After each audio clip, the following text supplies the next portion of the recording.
Hello everyone. I'm Marilyn Andriopoulou, event coordinator at OpenAIRE. I would like to thank you for joining us in the Collaborative Pathways to Responsible Research Assessment via Open Infrastructures workshop. Today we are joined by Angeliki Tzouganatou, Research Project Manager and Open Infrastructure Specialist at OpenAIRE, who will introduce the purpose and objective of this workshop. We have Zenia, Product Manager of MyResearchFolio at OpenAIRE, who will provide an introduction to the service. And last but not least, Thanasis Vergoulis, Principal Researcher at the Athena Research Center, who will present the GraspOS Catalogue. Before we begin, a few housekeeping notes. During the presentations, please keep your microphone muted to avoid any background noise. And for the Q&A session and the breakout rooms that follow, feel free to unmute and turn on your camera so you can actively participate. You can also submit your questions here in the chat during the presentations. And please note that this session is being recorded and transcribed. If you wish to participate in the Q&A and then in the breakout rooms, but prefer not to be included in the recording, please let us know here in the chat and we'll ensure that your contribution is edited out. And with that, I'll hand it over to Angeliki to start with your presentation. Thank you so much, Marilyn. Hello, everyone. Good day, good afternoon, from wherever you are joining us. It's a great pleasure to see so many familiar faces here and also some new faces. Please excuse my voice a bit. I'm a bit sick today, but I wouldn't miss this opportunity to be here with you and do this workshop. And also I'm very grateful that I'm joining with by the two other co-panelists, Zenia and Thanasis. And please, just to have like a nice warm up, as we are unfortunately not at the same room, so I guess you're a bit sick of the screen, so maybe we can have like a nice warm up. So please follow the instructions that kindly Marilyn shared. Go to menti.com and enter this code, or if you can just maybe use the QR code, then it's easier. Then we can give you a couple of moments for myself to read the Mentimeter, and we can maybe a few seconds more. And we can proceed. Could you please maybe before we start, can you maybe do any thumbs up that you have managed to arrived? Okay, I see a couple of more thumbs up. So maybe okay. So everyone has okay. So we're fine. So the question, how are you feeling today? Maybe this is not appropriate for me specifically, but let's see, how are we feeling today? I mean, at least I'm glad I'm here, although I'm at the home office today.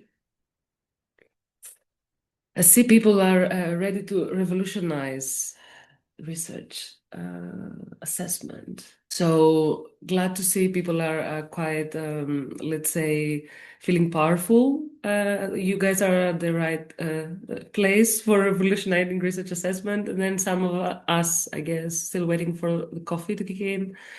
And the memes, let's see how many memes we're going to have. So then the next question is, describe your experience in transitioning to an open infrastructure for responsible research assessment. Now we are more in the traditional road for the workshop, maybe a bit more serious. So describe the experience, either institutional, I understand, or as a researcher or as a research manager. Challenging. Yes, I understand that comes with some challenges, this transition, but we're here to tackle or address this. Waiting for beginning. Okay. So that's an interesting way to put it. Exciting but challenging. So challenging comes up again.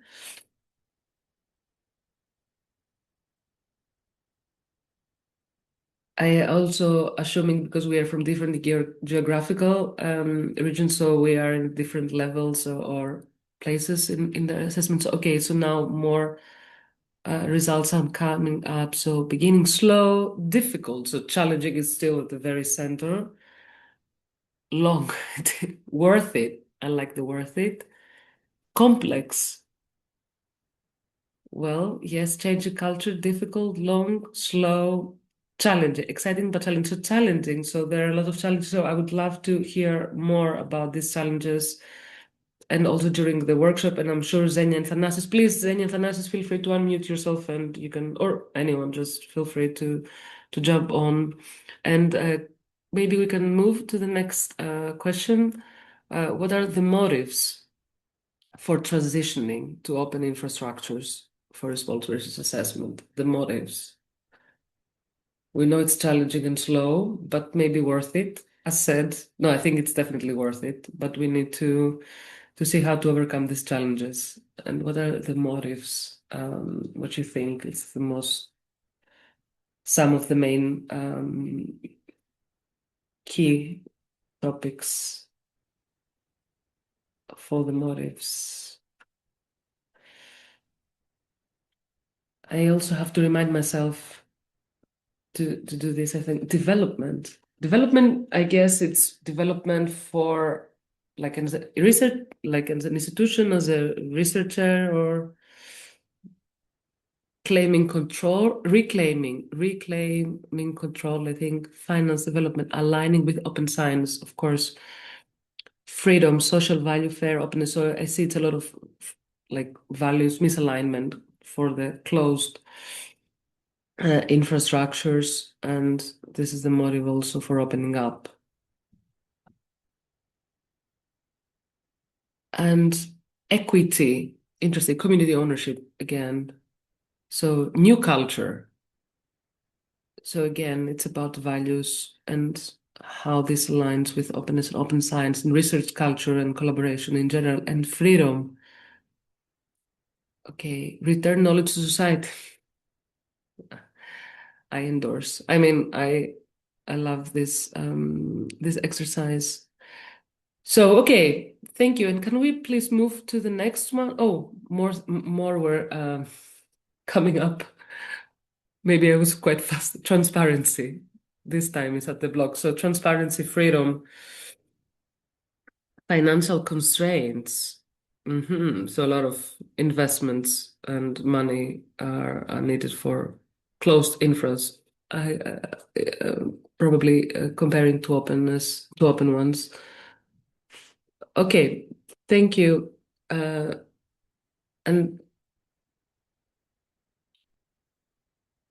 here it's maybe opening the floor for you to ask any questions now, or maybe I can proceed with my presentation if there are no questions now, and then we can come back. And I assume you can see my screen fine. So let me start with briefly introducing you and welcoming you again to this workshop. And again, it's really great to see familiar faces, but also new people that we have worked together at the RRA and Open Science, Responsible Research Assessment and Open Science Crossroads, but also new faces. And I will just jump into straight away without any further ado. So the conversation around research assessment has shifted, and we no longer need to argue about why change is necessary. And I think that this debate is over. And the urgent question is now is how we turn the vision, the principles into actual practice. And that's exactly what we are here to explore. So just to give a bit of more context for the CoARA vision and to situate this workshop, assuming some of you might not be very familiar with CoARA and the need for the reform. So across Europe and beyond, there's this broad agreement that the way we assess research needs to be changed. And of course, you know that's why you're here. But just to try to cover it and contextualize it a bit more. So the over-reliance on publication-based metrics, and especially journal prestige and impact factors, continue to undervalue many essential contributions from data and software to mentoring and community engagement. And these kind of legacy systems can distort the way we see incentives, narrow research priorities, and create a publishing culture that is often costly, is exclusionary, and unsustainable. And we already saw this with the Mentimeter exercise, people talking about challenges and financial aspects. So CoARA, the Coalition for Advancing Research Assessment, was launched to coordinate the systemic response. Of course, building on years of work by Dora and the Leiden Manifesto and more, and the Hong Kong principles. And CoARA brings institutions together around the shared vision, creating commitments for responsible research assessment. And its agreement, published in July 2022, has been a milestone, not just a declaration, but a roadmap for this change based on values like openness, inclusivity, and integrity. And OpenAIRE co-chairs, together with CWTS and OpenAIRE, co-chairs this working group, Open Infrastructures for Responsible Research Assessment, by our CEO, Natalia Manola. And the working group spearheads a transformative mission to make research assessment practices more responsible, transparent, and inclusive. And the working group commits to steering institutions away from closed proprietary research infrastructures and data towards embracing open and interoperable practices. And this has been a strategic shift. It is crucial for fostering ethical and responsible practices in research assessment. And it had a 2-year mandate, and the working group completed its activities. So the cases for open infrastructures, and we said we're not going to go to discuss more about the whys, but about more the how, and this is why we are here. Just a very quick note on the paradox, and here is the paradox we would like to spotlight before we put our hands on work more. So we are putting serious money and across Europe and globally on public money into open infrastructures. But when it comes to research assessment, we still rely on closed systems, proprietary data, opaque indicators, and non-auditable and opaque workflows. And that creates a misalignment. We build research to be transparent or reusable, yet we evaluate it through black boxes. And the result is weaker accountability, limited reproducibility of assessments, and high risk of biases, especially for less resourced institutions. And in CoARA's Open Infrastructure for Responsible Research Assessment Working Group and in OpenAIRE, our message is simple. Responsible research assessment needs open infrastructures too. And here I'm just showing this slide, so how we are currently assessing research, and you already know this, and the focus on the metrics we said, restricted access, siloed information, and opaque practices and vendor lock-in. And why infrastructures and services? So why focus on infrastructure and services? Because they are the essential enablers of change. Principles and policies can set direction, but it is infrastructures and services that make them actionable. They are where values translated in practice, and without infrastructures and services that are open, that are sustainable and trustworthy, reforms risks remaining aspirational slogans rather than a lived reality. So what we have done in the context of the working group, and I'm only showing you here one of the outputs because we really need to focus on the specific one. It's a kind of a blueprint for open infrastructures fit for responsible research assessment framework and principles. And this was also circulated to you in the preparatory materials. So it was a report, one of the first outputs of the working group, setting the foundations for the principles behind open infrastructures for RRA, Responsible Research Assessment. and their unique values, characteristics, principles that are essential for an open infrastructure to fit the RRA purpose. So this report provides a structured framework for leveraging open infrastructure, supporting a fair and responsible and future-proof research assessment system, outlining the critical role of open infrastructure, ensuring transparent, equitable, and responsible assessment, and the essential characteristics, as I said before. And in addition to emphasizing transparency, the report strongly advocates for inclusion, democratization, and active participation. And we have distilled these principles and framework covering technical robustness, operational capacity, community-centered practices, and ethical foundations.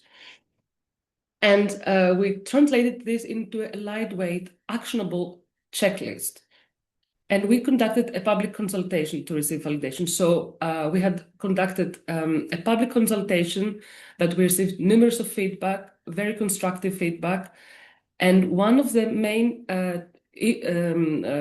let's say, topics of the feedback is that they needed, stakeholders needed this to be even more easy to use.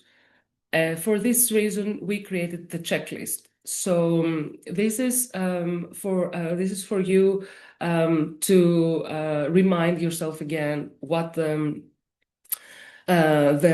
different elements is about of the checklist that was circulated to you, and you will work later today. So it was the first, and I'm not going to go into detail because we also need to have the services and infrastructure represented by Thanasis and Zenia, but it is technical robustness and then the different elements that needs to align with technical robustness, data integrity, and then traceability, interoperability. You will work later into the breakout rooms for this. And ethical and inclusive practices. And here is the checklist. Well, you will work in the breakout rooms and you will test the two different, the service and the infrastructure. And the checklist had been, we had tested into the Open Science Fair 2025 at CERN. We had conducted a workshop similar to this one, and we had validated the checklist. And since then, it has been refined. So we are looking forward also to hearing from you and refining it even better aside and across the workshop.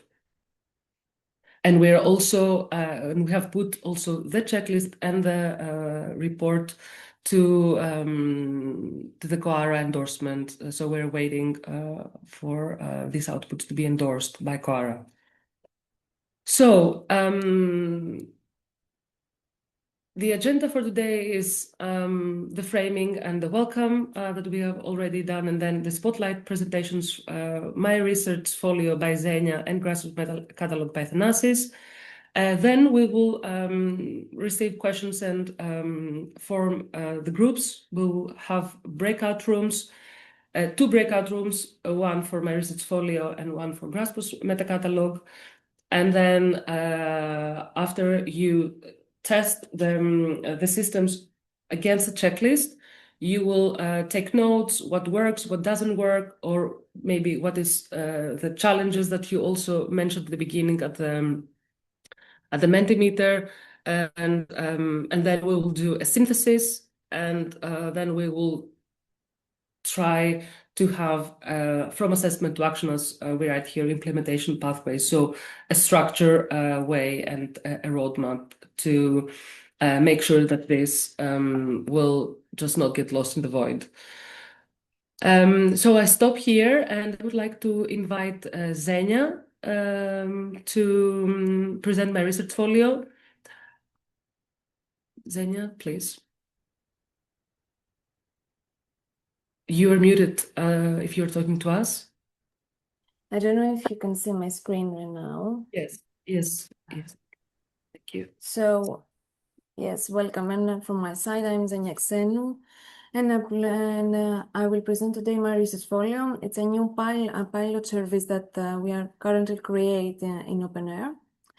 So, some introduction. A comprehensive framework for building a researcher profile has to be holistic, customizable, aligned with the reforms, and extensive in scope. It has to be holistic, providing a comprehensive view of a researcher's capabilities, skills, and impact. It has to be also customizable and flexible to accommodate diverse researcher needs and context, aligned with the reforms supporting the implementation of open science and responsible research assessment, and in the end, extensive in scope, capturing a researcher's full range of contribution and not just traditional publication metrics.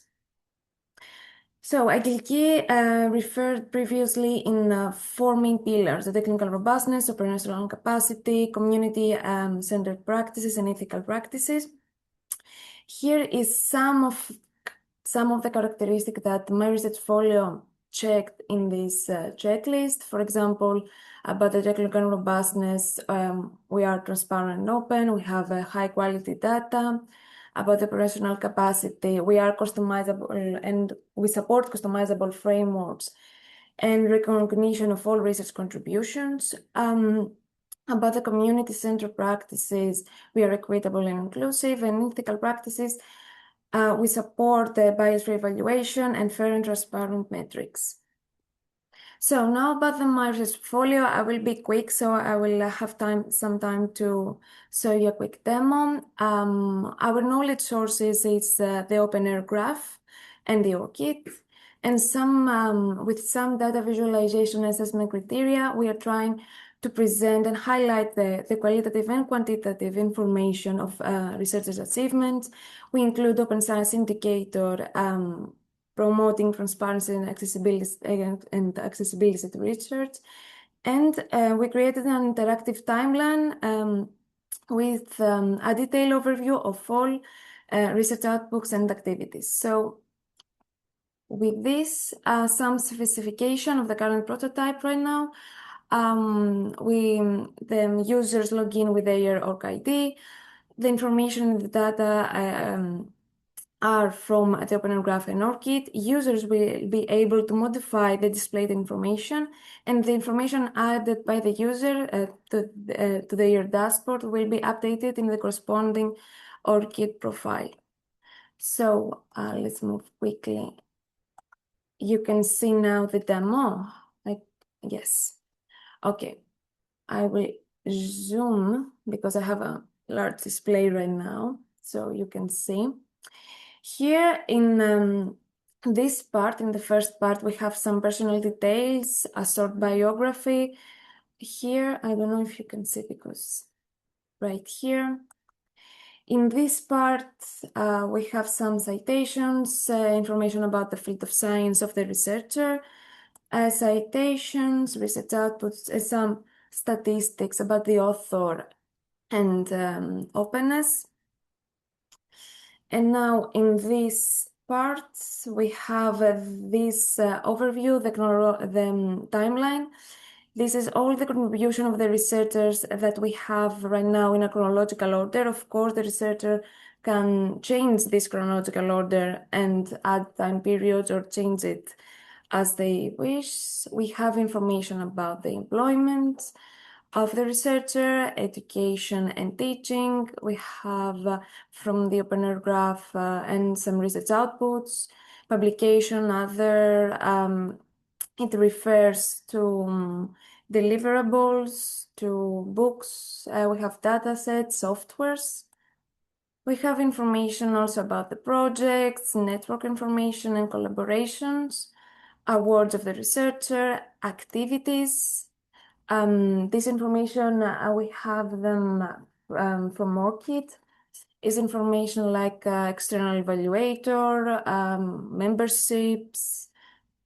And to continue with, we have information about the patents, and we have 2 separate categories about economical impact and the societal impact. In these 2 categories, actually, we predefine some categories and subcategories of the researcher, and we will give them the opportunity to showcase them. For example, contribution to policies, what kind of contribution of policies, drafting and developing, reviewing policies, implementing policies. Reviewing policies, the researcher can add their contribution with evidence. So it will be evidence-based. And in the end, some open science information about the publication, about the number of shared data, open source software. And in the end, a very important part of our MyResearchFolio actually is to highlight and the qualitative manner of researcher contribution. So what we are trying to do is also to include in the narrative CVs in MyResearchFolio. For example, you can see Angeliki's profile actually, and you can see she has added here some personal details. We have also questions about the academic and professional activities. And right now, the structure that we have is based in the Royal Society for module of the narrative CVs. Okay, this is all from me. I'm going to start sharing. I know that we have a short time, 7 minutes to present, so I'll try to be quick. Thank you so much, Zenia, for presenting MyResearchFolio. And please, for participants, keep your questions. We will have, after Thanasis also presents, we will have time for questions. And Thanasis, please, I'd like to ask you to share your screen and do a presentation for the GraspOS meta catalog. Can you see my screen? Yes, we can see your screen. Okay, great.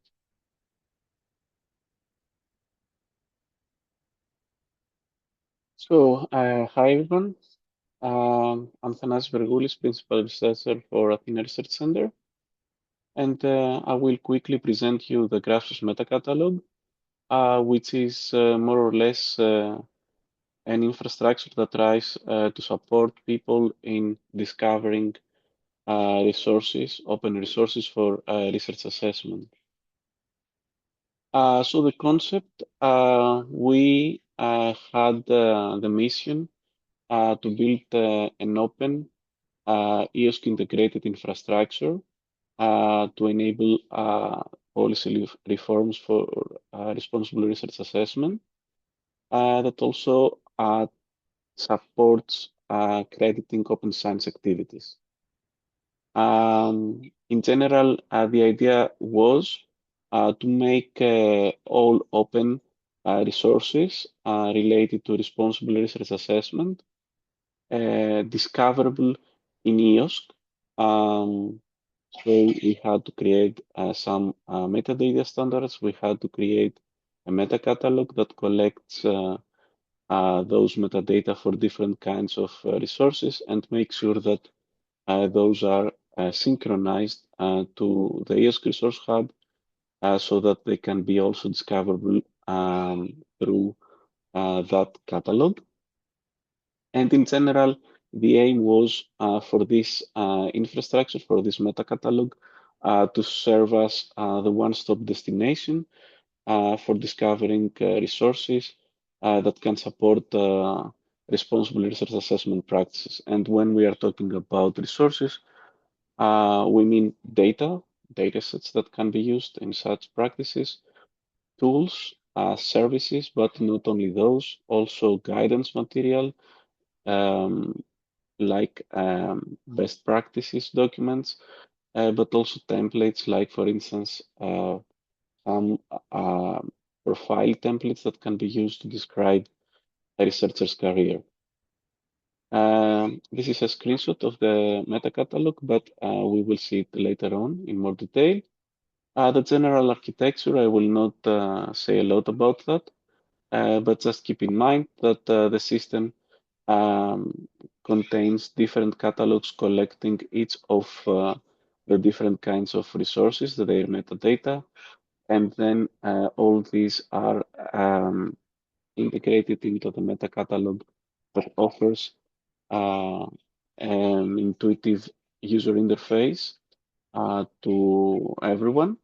And those catalogs also are trying to be synchronized within the EOS ecosystem. And a couple of examples about the metadata that were needed to be developed so that this infrastructure will be implemented. So one such specification was the GraspOS resource metadata schema that more or less provides a set of metadata fields that need to be collected for this kind of resources so that they can be described in detail, but also they can be easily discoverable. And based on this metadata standard, some of the features for discoverability of resources were implemented inside the meta catalog. Then we had the GraspOS infrastructure, the GraspOS API specification, based on the extension of an RDA standard, the SKGIF standard that tries to provide specifications for scholarly metadata. So we had to extend that to include a couple of missing concepts like indicators and narratives. And based on all of this, the infrastructure was developed. And as an initial set of resources, we had included those that have been produced by the several organizations that participated to the project that created the infrastructure. GraspOS is the name of that project. And as you see, there were multiple organizations involved. Now, we don't plan to keep it as a closed environment. The idea is just to create the initial content based on the services, tools, templates, and guidance materials that these organizations could provide. But the plan is to make it an open infrastructure where anyone that has resources of some value that align to some specific inclusion criteria will be included. The inclusion policy of the infrastructure will be announced very soon, and after that it will be possible for people to apply to include their own services. And this is also an open resource because the whole code is open source. You can find it in this repository that I have included in the slide. And it is actively maintained by Athena Research Center, which is a public research organization in Greece. So it's a non-profit organization that manages to maintain and extend the code. So if you are interested to play with that infrastructure in practice, you can simply scan the QR code that I have included here. And I give you a couple of seconds to do so if you are interested. And then I will jump to the infrastructure just to give you a very quick demo. Okay, so if you follow the QR code, you will see this infrastructure here. You can find a search box on top that you can use to search for particular keywords. As for instance, I would like to find something related to social sciences, and I can see that in the section of templates and guidelines, I can find something related to that. It is a narrative CV template. For each of the results, you can find very rich metadata. For instance, not only the title and the description of the resource, but also if there are any defined evidence types that are supported, like here, this is something related to narratives. It also includes a list of contributions. If the owner provided an assessment values, you would see them here that relate to this particular resource. The covered fields, You can see that are, in this case, social sciences and humanities. The research projects that are covered by this template are articles, monographs, policy briefs, translation work, and a couple of others. And there is no restriction about the temporal coverage of this resource. If you click on the, if you click on the respective resource, you will see some more details about the specific resource. But at the same time, if you are in the discovery mode, you can also exploit these exploration paths that we have provided here at the left. These are more or less some facet filters that you can combine and try in your attempt to find a particular type of resource. So if you are familiar with the scope methodology, the owners of resources have provided the connection to particular scope phases. Also, if you are interested about resources that relate to researcher assessment or to research team assessment or to research organization or country assessment or research product level assessment, you can filter out results based on this. There is also a filter for geographical coverage, other filters related to assessment values that you would like to prioritize in an assessment event, the evidence types that are involved, the covered fields, and also the types of research products that are covered. So you can use these filters and then restrict your search. So more or less, this is the resource. Just to sum up, this is a prototype implementation of a catalog that tries to collect every resource that can support the research assessment practices. And it's not a tool that can be used for the assessment. It's a tool that can be used during the design of an assessment event, giving the option to the people that design the event to select those resources that are more suitable to this particular assessment event based on their needs and the priorities of the values that they prioritize and all this.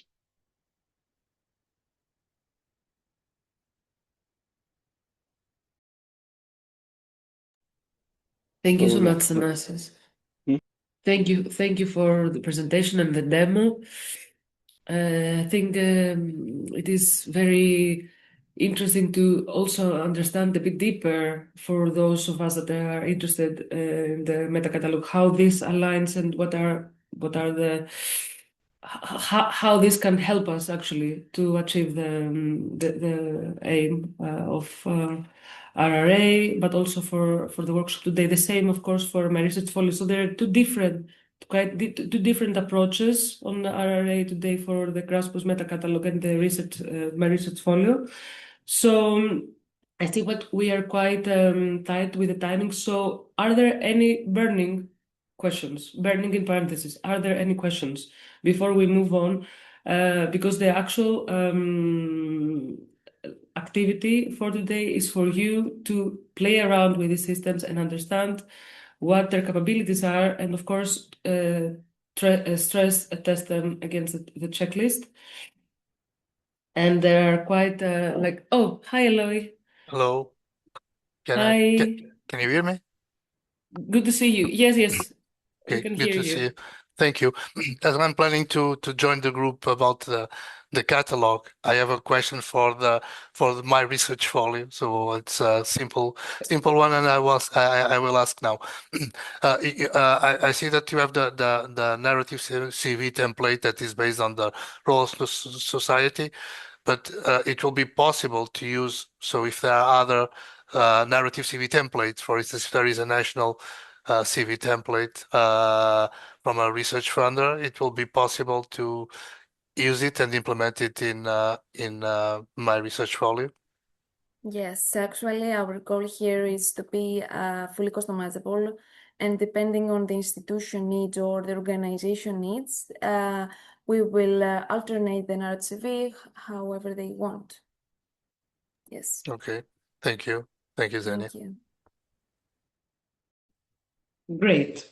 So then I understand also from what Eloy mentioned that some of you have already predefined, and I hope now it's a bit clearer in which breakout room you would like to be, so basically where you will be working for the next hour or so.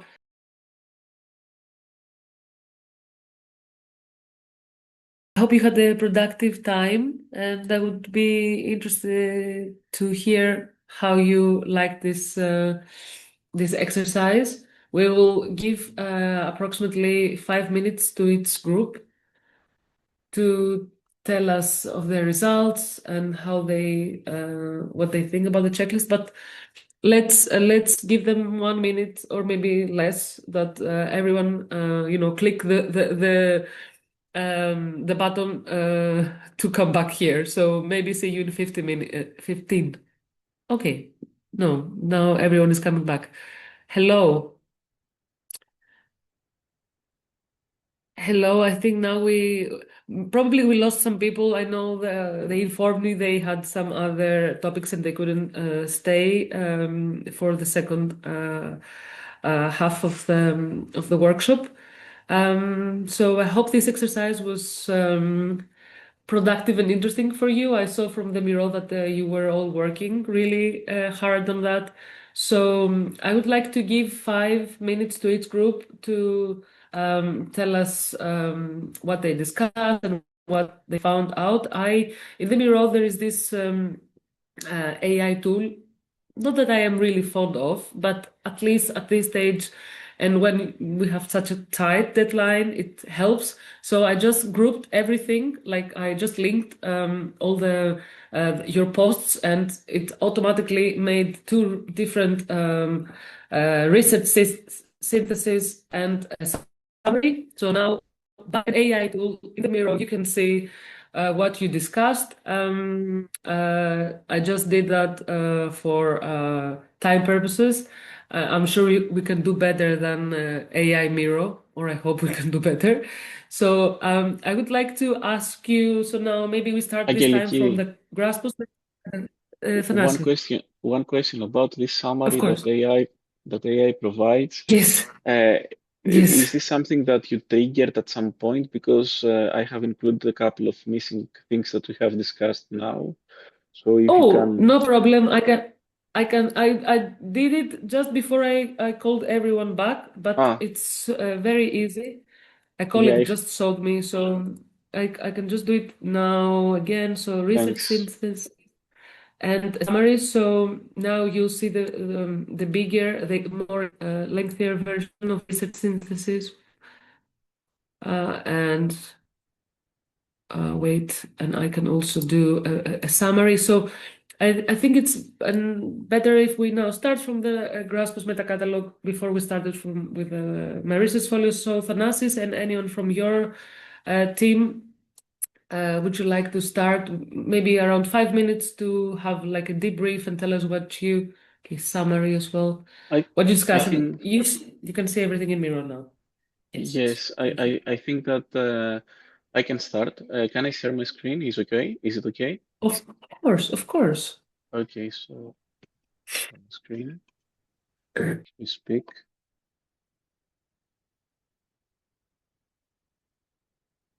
Okay.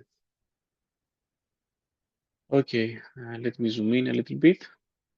So we have included a couple of strengths that we have identified.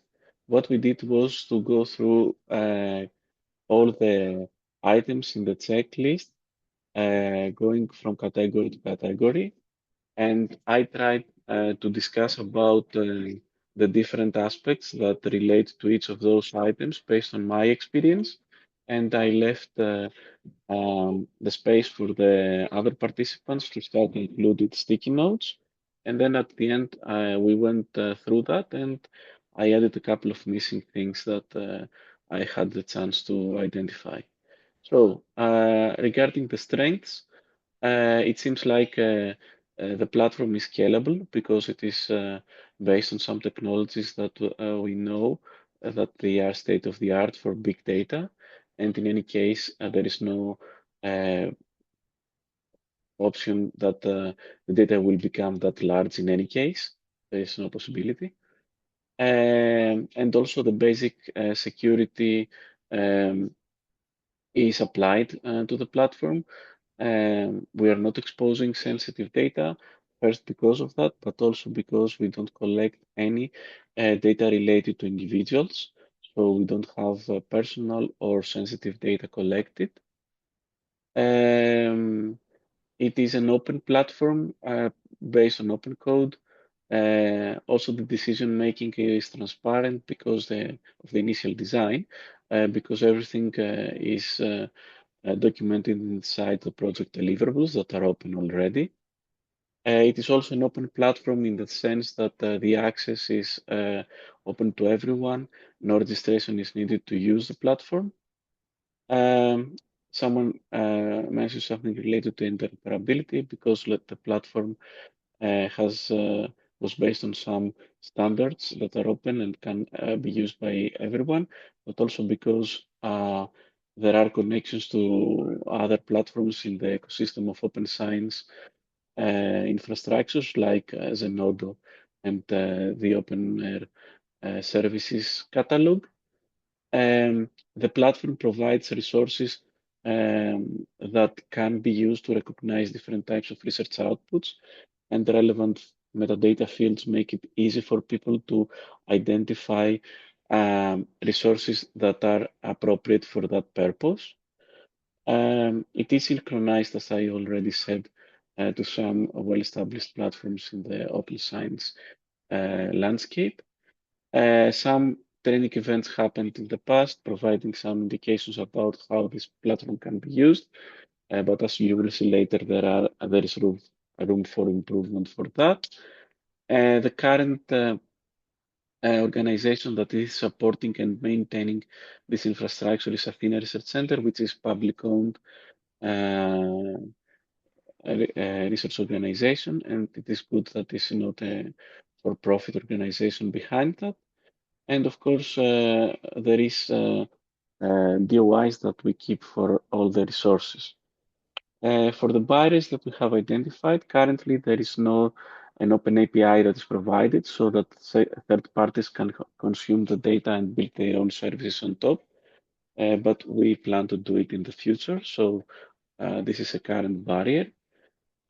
Also, we have identified that the documentation and the user guides are not that detailed, so there is some room for improvement regarding that. We can publish some pages on the platform that can provide more indications about how to do the most important types of search and things like that.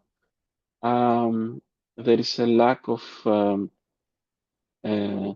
detail that is determined about decision making. Before it was everything related to the project participants. Now that the project has ended, the current plan is that Athena Research Center acts like the governing body. But as we have discussed, in the future we may consider finding other schemes that are more problem-proof, let's say, for the future.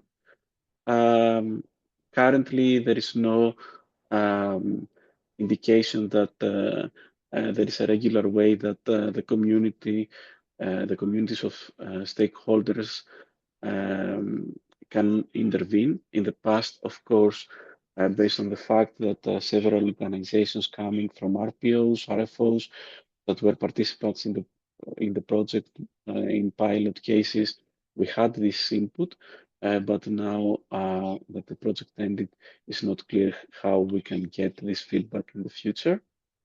The platform is available only in English. However, it includes resources from other languages, and one of the metadata fields is related to the language, but it would be helpful for everyone if we could provide it in other languages as well. The customizability is very limited for end users. They cannot do something like, for instance, have a predetermined set of filters. This is something that we can consider by creating some profiles and allowing people to register so that they have their profile. And currently, only Athena Research Center is involved in funding and sustaining the platform, which is a clear limitation. As we said, we can consider other schemes of governance for the future. And based on those gaps, there are, I think, most of the recommendations. There is a need to formulate clear policies, selection, inclusion of resources. This is something that is ongoing in any case. But what was a very nice new recommendation was to also have a policy for curation and verification that the resources remain well described in the future. And as we discussed, we need a better documentation content to be published on the website, but also additional training events and the material of them being published would be very good. Some discussion about establishing governance and decision making that will not rely on only one organization. Yeah, this is again about documentation and handling conflict of interest. This relates to governance as well, I think, and support multilingual interface. So more or less, this is from our side. That's fantastic and very rich. Thank you, Thanasis. There is a lot of promising work. I mean, not promising already, is a very well-established infrastructure. And before we move to Zenia, I wanted to ask if anyone from your lab, from your group, wanted to share something. Although I think Thanasis summed up everything quite comprehensively. Or if there is anything, maybe not at this point. Okay, maybe we move to Zenia as time is running, and we come back for questions. Zenia? Or maybe someone else from your team, or maybe you, who is presenting. I don't know anyone from our break room if see here they won't take the lead. If so, you can raise your hand or I will go through. I think you can start and they Yes. can Jump. Yes. Okay.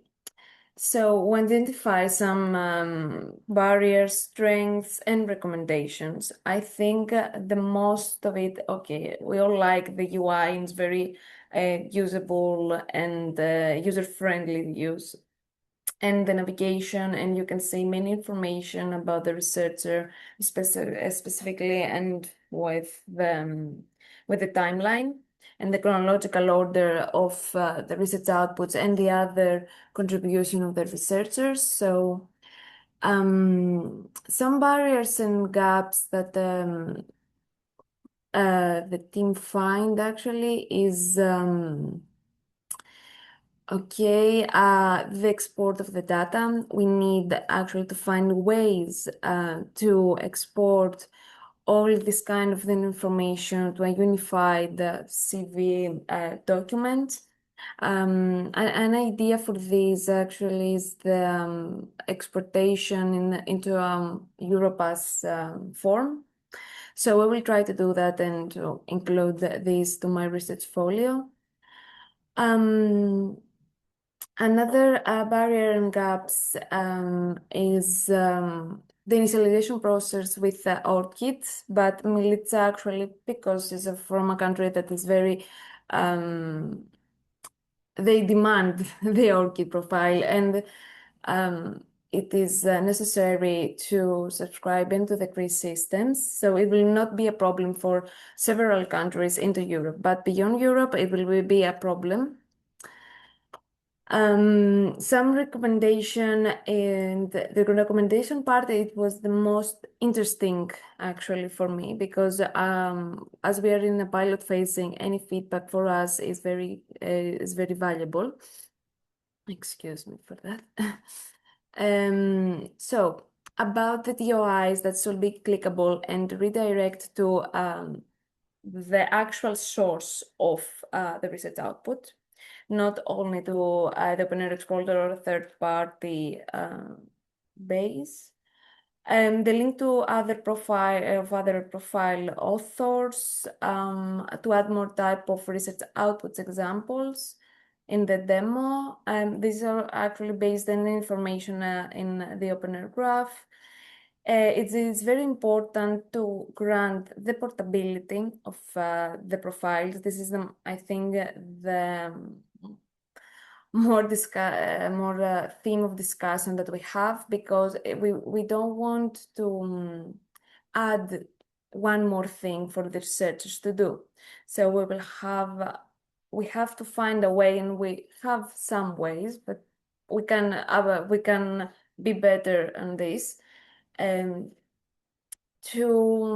be portable and to actually update in multiple CVs the same information. So it's not be one more item for the researchers to do. What else? Is the section for funding? Yes. I think this was the idea on this. I don't know if you want to add something here.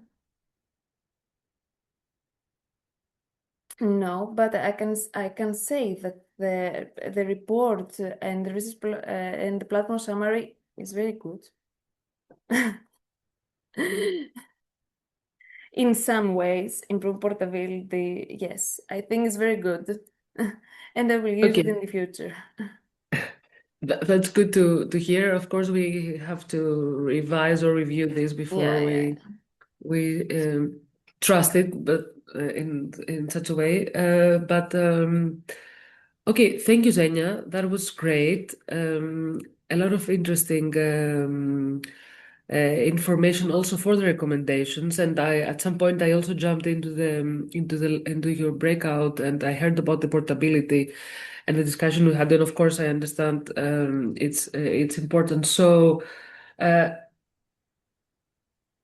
Anyone else from Zenia's or Thanasis team that would like to share something, like a question, a reflection? I know we had 2 hours. Now we only have 10 minutes.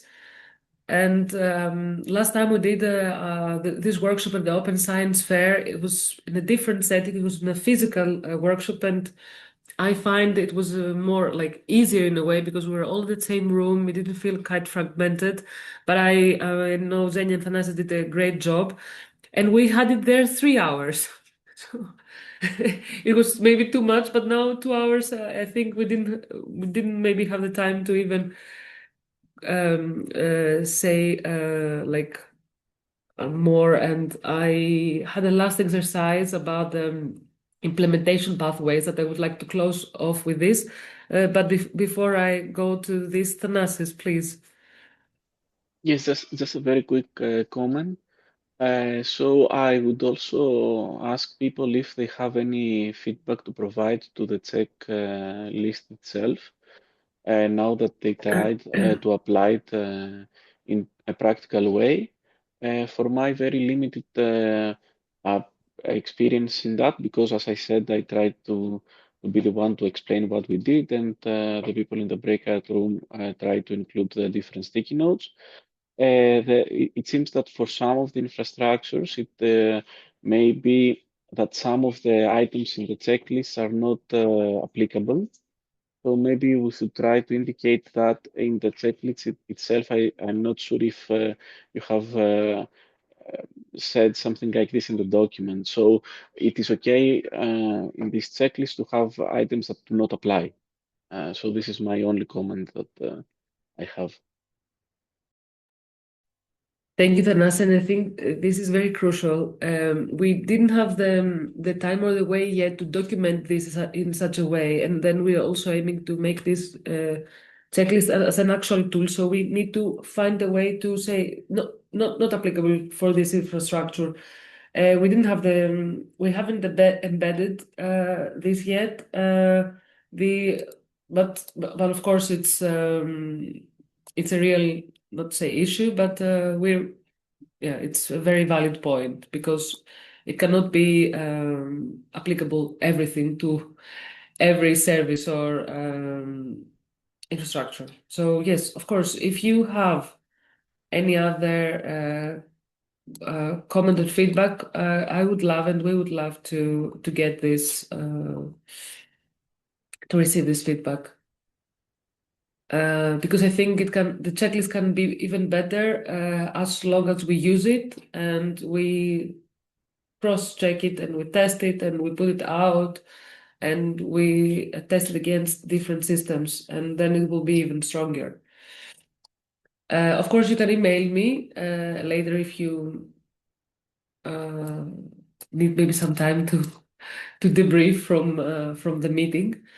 And as I don't see any other hands, I would like then to close this meeting with these implementation pathways that I was aiming to make it a bit more concrete. But now I would like to ask us to reflect upon, let's say, translating, as I said, the checklist findings into institutional practice, or what the communities, institutions, what can you do next? What can you commit? What can your institution commit to as an actionable step towards the reform and the checklist?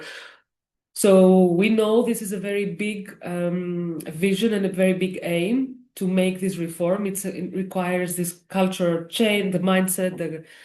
So this cannot just come through like one night, as we say. So what is but through different little steps. So what is one step that you or your organization could take? What is a short commitment? So something that you know that personally or institutionally you could or you can commit. I think this is something that we can do it now, quite not so structured, maybe because we only have 5 minutes. So if you would like to raise your hand, and I can take notes, and we can do this as such. So again, this is a sort, let's say, commitment exercise. Or if you think your organization couldn't take this forward, maybe you can share why. Because I see you're quite hesitant. So, for example, for us as OpenAIRE, we are the infrastructure providers, and we are trying to make this transition, the adoption of open infrastructure. We try to make this a reality. And talking to research performing and funding organizations, we understand that there are a lot of challenges that they are facing. So for us, what we are trying to do is awareness. So we're trying to, of course, raise awareness around this, but moving beyond what is an actionable step is to try to create these frameworks, these tools to provide and help facilitate this change. So one tool is this checklist. One tool was this report with delineating the principles. And then we heard from the stakeholders that they needed something even more practical. So we produced this checklist. And now, of course, OpenAIRE is providing MyResearchFolio, which is going to help researchers and institutions towards that. Of course, they have OpenAIRE has been partnered with GraspOS, and they have been contributing to the catalog. We have the OpenAIRE graph. So, but this is from our perspective. So I think from your perspective, I would like to hear and understand what is a short commitment, even a small step that you would be willing even personally, because maybe institutionally or institutionally. So please feel free to share what you think would be feasible in this, like in the near future. Even participating in a working group like Barcelona Declaration, for example. I don't know. Now I'm just brainstorming myself. I understand maybe it's a bit difficult for you to do so. May I? Of course. Yeah, I'm not sure I understood the question correctly, but in terms of, let's say, short-term commitment, because we as an organization, we signed the CoARA declaration, we developed a working plan, and as an organization that developed and is still maintaining one of the biggest national, let's say, repositories or databases of scientific literature that is feeding its data into OpenAIRE Graph, because we've implemented all the necessary guidelines. The first step in the checklist shouts to me, doesn't speak, but it shouts to me. It's about high quality data. Because throughout this exercise, I've reinforced this belief once again. I very much support this garbage in, garbage out principle. I don't support it. I mean, it exists. It's true. So I realize that if data that is in national infrastructures, in national repositories, is not of high quality, is not properly curated, then it propagates everywhere. So yeah, for us, maybe reviewing our workflows in terms of this, improving them, curating more, ensuring better quality would be this type of short-term commitment. Thank you. Thank you, Irina. And you understood the assignment 100%. So yes.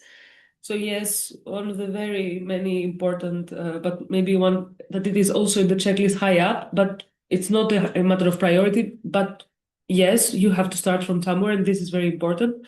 High quality data, and it is also at the same time very challenging for many organizations yet. So what you mentioned is, yeah,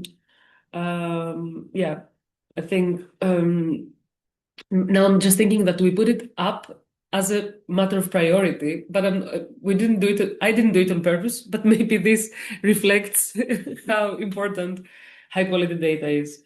No, but then again, I could continue. Sorry. I mean, Yes. again, with some background is in information security and with the attacks, let's say, we have been facing as a country because we've had, let's say, elections last year and our servers have been down. There was crazy things here happening in terms of cybersecurity. It's again an important thing to consider. So, yeah.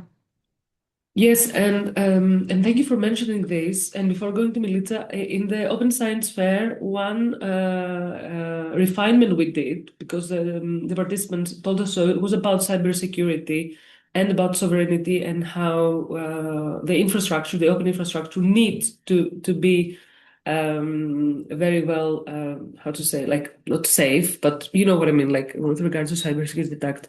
And Milica, please. So my comment is on data quality, because this is something that we had to deal with because people, yes, it's true, they can put everything in repositories, especially in Zenodo. For example, in institutional repositories, we have, but at least in my country, we have those checks. So repository managers can check, but people can put anything in Zenodo and it goes into OpenAIRE. And sometimes they claim they publish something because it's in Zenodo. We had such issues. And what we did when we were discussing those issues in the context of the development of the national CRIS system was a system that was suggested by librarians and adopted of actually signaling to the community. So we added a metadata field where a person reviewing a record in the national CRIS system can mark that it's not possible to establish whether the publication exists, whether it's available, etc.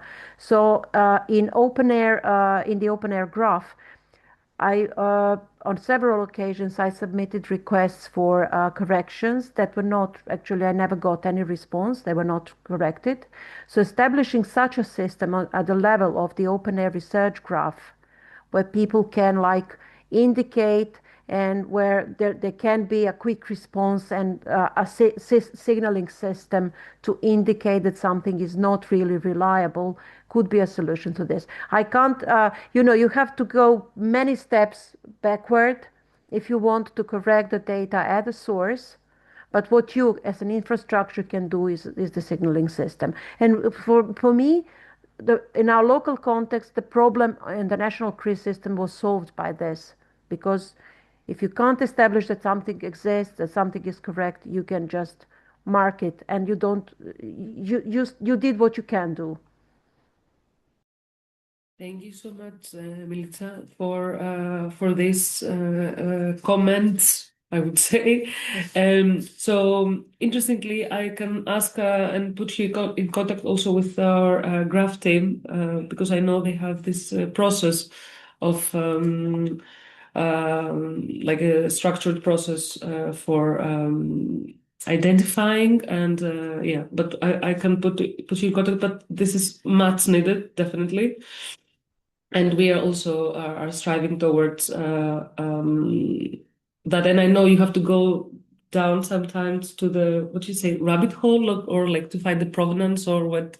Yeah, so, but of course, it's one of the important elements on that. And I know we are a bit over time now. So unfortunately, still feels like 2 hours wasn't enough for this exercise. So, are there any other questions or comments before we close off? And I would really like to encourage us and you that somehow we stay in contact, because we are trying now to develop and try to develop the service, but also bring forward this change. So I think things are changing, and we need to try to grasp and co-develop. So what we are doing even here, so with Zenia and Thanasis, getting feedback on the services, getting feedback on the checklist. This is how the community and we have to work together. So I think we have to find a way to stay in contact after the workshop, and maybe you're interested in a future event, or we can do something like a forum. Now I'm just thinking not a forum, but like try to have an exchange, because we're all working in the same and similar issues. So I see silence from your side, or some nodding. So I would like then to thank you so really much for being here and worked. And I will try with the team to bring everything together and give it back to you as a summary, and not an AI summary. I promise that it will be. We can do better than that. Okay. And and apologies for my voice today. I hope next time I see you either online or in person, in physical way, I'll be better. It was a great seeing you, and thank you for staying even so long. And I hope I see you soon, and making a change, working with you. Thank you, everyone.